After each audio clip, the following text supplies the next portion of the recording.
After information about Meghan sending a letter to King Charles after the interview with Oprah appeared, Prince Edward went mad and criticized her for the baseless words that made the Queen sick.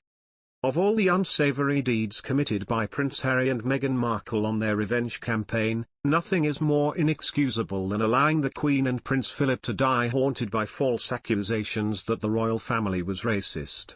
There is zero doubt that it was the Duchess of Sussex and her gormless husband Prince Harry who allowed such a global narrative to develop.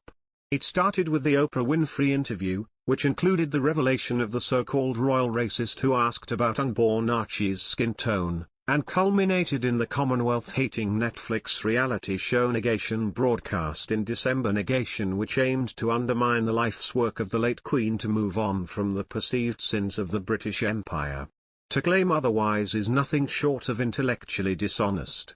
It was only in January this year that Harry finally bothered, during a compliant interview with his nodding dog BFF Tom Bradby of ITV, to downgrade the racism allegations to unconscious bias, a meaningless woke concept that can be applied to anything if you happen to be white.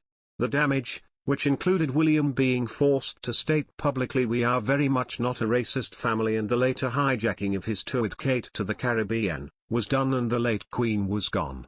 But now we learn that Meghan had previously written to her father-in-law to concede that the poor soul she had targeted on an international scale wasn't actually racist at all.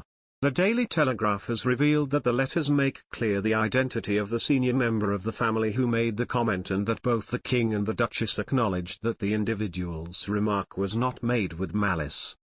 Further, the newspaper's well-connected royal editor Victoria Ward, one of the few British journalists who is believed to have not been formally cut off by the Sussexes, reports, the Duchess's letter is also said to suggest that she had never intended to specifically accuse the individual involved of being a racist, but was raising concerns about unconscious bias.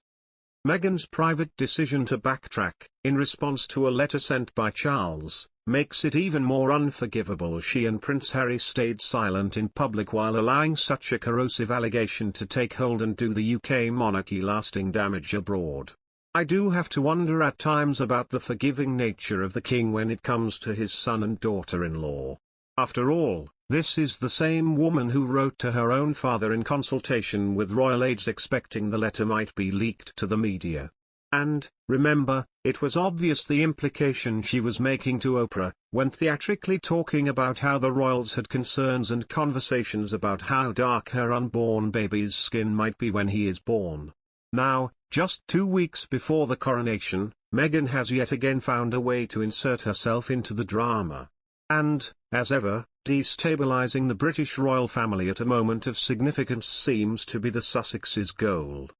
So, having spent the past 3 years creating this circus against the royal family, via Oprah, Netflix and a string of other incendiary interviews, press statements, and briefings, Meghan has the temerity to try and wash her hands of the entire palaver. In a statement first released to her propagandist, that odd little bloke Omid Scobie, Meghan's spokesperson opines, the Duchess of Sussex is going about her life in the present, not thinking about correspondence from 2 years ago related to conversations from 4 years ago. Any suggestion otherwise is false and frankly ridiculous.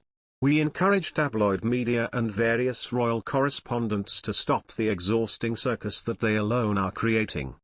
Is she for real? If I didn't know the front of this C-list actress turned faux humanitarian, I would have believed that statement was a spoof penned for a satirical website.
Duchess of Sussex is going about her life in the present, not thinking about correspondence from 2 years ago related to conversations from 4 years ago. Any suggestion otherwise is false and frankly ridiculous. We encourage tabloid media and various royal correspondents to stop the exhausting circus that they alone are creating. Is she for real? If I didn't know the front of this C-list actress turned faux humanitarian, I would have believed that statement was a spoof penned for a satirical website.